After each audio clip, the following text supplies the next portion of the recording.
Hello history buffs and welcome back to the channel. On this day, the 11th of October 1532, Anne Boleyn, who had days earlier been created the Marquess of Pembroke, accompanied King Henry VIII on a trip to France, where she acted as his consort. Before dawn on the 11th of October 1532, after spending the night at Dover Castle, Anne Boleyn, along with her sister Mary, according to Alison Weir in her biography of Mary Boleyn, although others have speculated that it might have been Mary Howard, and the king set sail to France on the Swallow.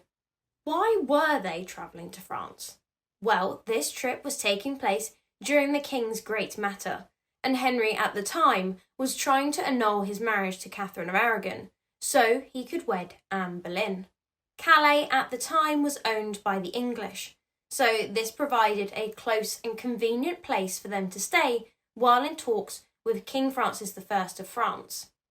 The point of the journey was to get France's support for Henry's relationship to Anne Boleyn and for an annulment of his marriage to Catherine. The English had a smooth crossing and the weather was good.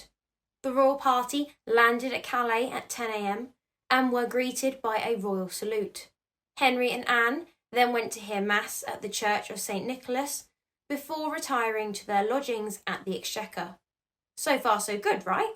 Yeah, so Anne had to be left behind at Calais as it was royal protocol that for her to be recognised as the king's wife and consort, she needed to be received by a French woman of rank.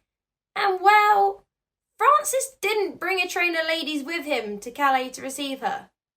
His first wife, Claude, who Anne had previously served, had died, so I let her off. But it is possible, had she been alive, that she may have received Anne.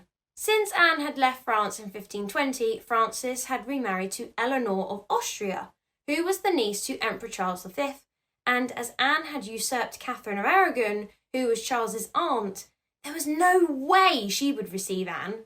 The other French royal ladies had shown equal disdain, and so when Henry went to spend 4 days with Francis, Anne and her ladies were left in Calais.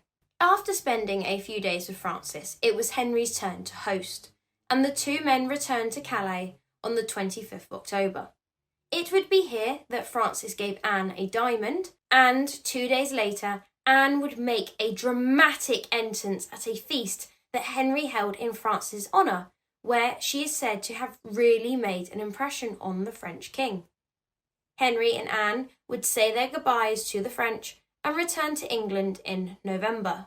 And that's where I'm going to leave today's video, guys. Make sure to like and subscribe if you haven't already, and make sure that notification bell is turned on so you never miss a video.